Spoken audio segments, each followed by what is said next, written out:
Hola, ¿cómo están? Yo soy Fanny. Bienvenidos al podcast de Random Mundo, en el que encontrarán historias de misterio, anécdotas reales increíbles y contenido no apto para cardíacos.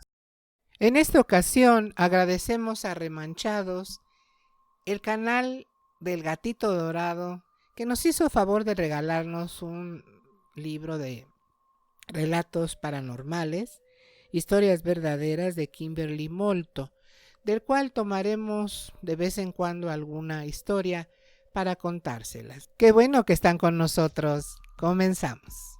Dice así. El siguiente incidente relata la crónica de una grabación de una llamada de larga distancia. Me lo contó la hija de una mujer a la que le sucedió. Un último adiós. Era la primavera de 1987. Angélica y Sofía, su madre, estaban haciendo limpieza general de primavera. Cada año le ayudaba a su madre a hacerla, pero este año era algo en especial significativo. El verano anterior, el esposo de Sofía y José, el padre de Angélica, habían fallecido después de una enfermedad corta. Sobra decir que a Sofía le afectó mucho la muerte de su esposo y apenas empezaba a reponerse. La limpieza de primavera era terapéutica y simbólica de un nuevo comienzo. La mayor parte de las pertenencias de su esposo las donaría a una institución de beneficencia. Empacó sus cosas mientras lo recordaba. Dejó salir unas lágrimas, pero ya no lloraba por angustia. El sonido del teléfono interrumpió el trabajo y la ilusión. Angélica llevaba una caja a la planta baja mientras Sofía contestaba el teléfono.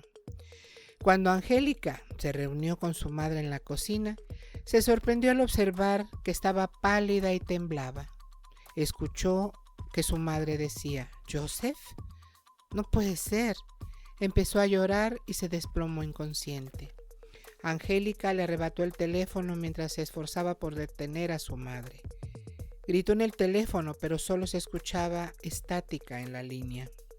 Cuando su madre recobró la calma, le explicó a Angélica exactamente lo que había sucedido. Cuando contestó el teléfono, la saludó la voz inconfundible de su esposo difunto. Repitió su nombre varias veces. «Sofía, ¿eres tú? ¿Me puedes escuchar?» Parecía una larga distancia, pero con comunicación deficiente. Su hija no escuchó la voz de su padre, pero su madre estaba convencida, sin lugar a dudas, que era su amado Joseph. Razonó que como estaba recordando y ofreciendo a su esposo un último adiós, él quiso darle un último adiós a ella.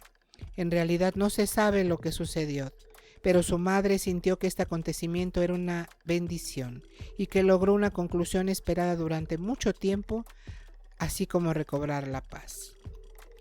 En 1979, el doctor Scott Rogo y Raymond Bayless escribieron en colaboración un libro titulado Phone Calls from the Dead, en el que documentaron dichos fenómenos.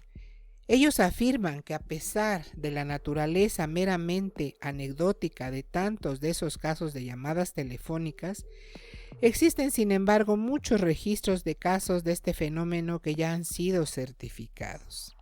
Además, dicen que existe una gran variedad de estas llamadas y que los fantasmas que llaman con frecuencia se sorprenden o se pasman de que puedan comunicarse con los vivos.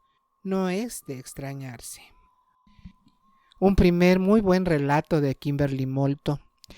No sabemos a dónde vamos, no sabemos qué hay del otro lado.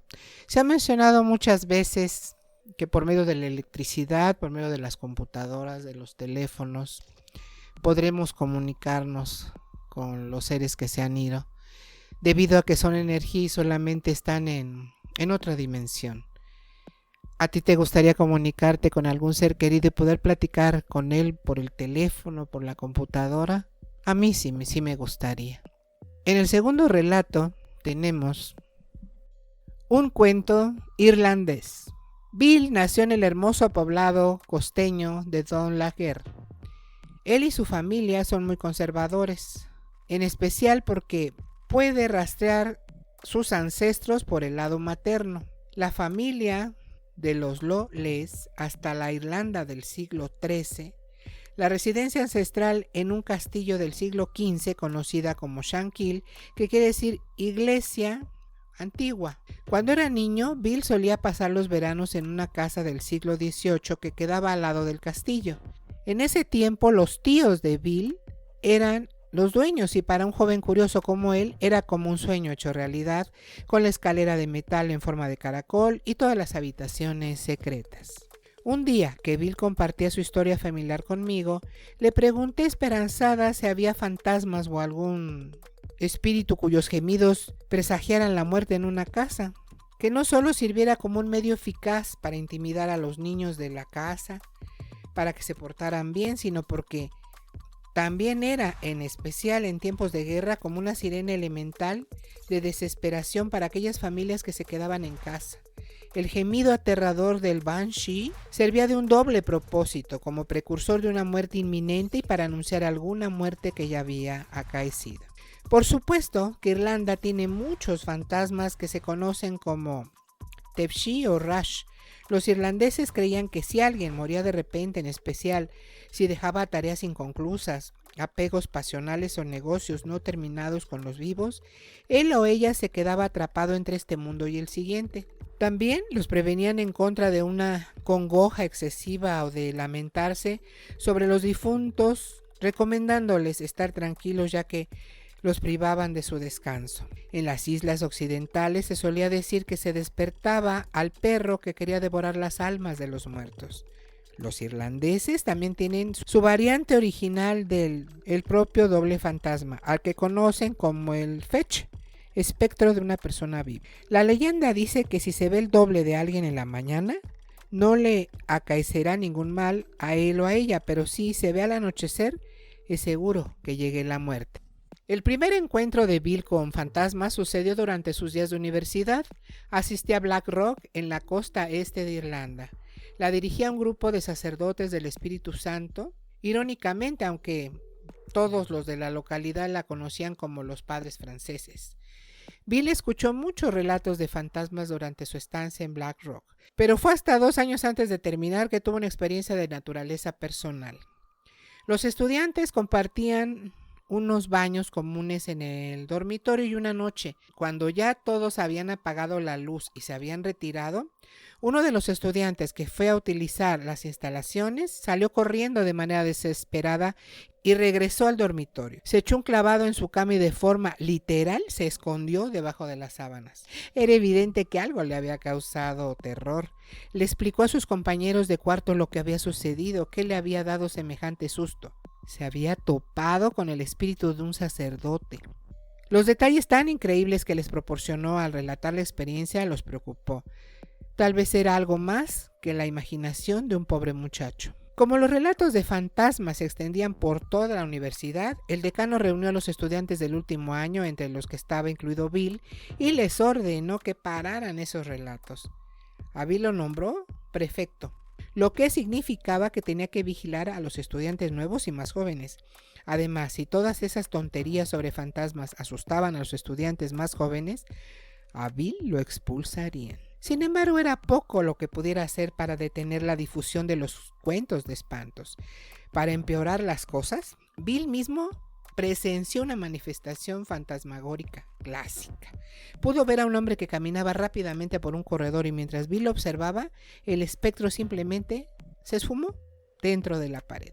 Fue testigo de esta aparición en más de una ocasión. Otros 2 incidentes dejaron una impresión permanente en Bill. La primera implicó la muerte de Jane, su madre. Ella había estado enferma y vivía sola. Bill había ido de visita cuando vivía en Inglaterra y fue entonces que ella le compartió un sueño muy extraño. Soñó que había muerto y que estaba en el féretro, en la iglesia de San José en el poblado cercano. Eso le parecía extraño, que su parroquia siempre había sido la de San Miguel. La otra iglesia quedaba a unos 8 kilómetros de donde ella vivía. Una semana después, la iglesia de San Miguel se incendió debido a una falla eléctrica y el fuego la consumió por completo. Unos cuantos días después del incendio, Jane murió a la edad de 70 años y tuvo que ser velada en la iglesia de San José como lo había visualizado en su sueño. Muchas personas que están cerca del final de su vida tienen un presentimiento al respecto. Tal vez pudo percibir que sus días estaban contados, pero en realidad no tenía forma de predecir que la iglesia a la que pertenecía sería consumida por el fuego y que necesitaría un cambio de funeraria. El segundo incidente tuvo que ver con la muerte repentina de Dick, el hermano mayor de Bill. Dick acababa de regresar de una comida que se había organizado en su honor. Se fue a acostar de inmediato, pues estaba cansado, aunque de buen humor. Murió de repente de un ataque cardíaco masivo. Mientras tanto, Bill, que ya estaba de regreso en Canadá, se llevó tremendo susto cuando el escudo de armas de la familia que tenía colgado en la pared de repente se estrelló en el piso. El metal quedó intacto, pero la madera sobre la que estaba montado el escudo de armas se rompió en dos. Después de esto, Bill se enteró de la muerte de su hermano de manera misteriosa. La hora de la muerte coincidió con el momento en que el escudo de armas se estrelló. Pues bien, hemos llegado al final de este relato. ¿Qué les ha parecido? Escalofriante, ¿verdad? ¿Ustedes creen que las personas puedan vivir ese tipo de experiencias? ¿Ustedes han vivido ese tipo de experiencias? Hemos llegado al final de este video. Esperamos que les haya gustado. Y recuerden que tenemos una cita muy pronto.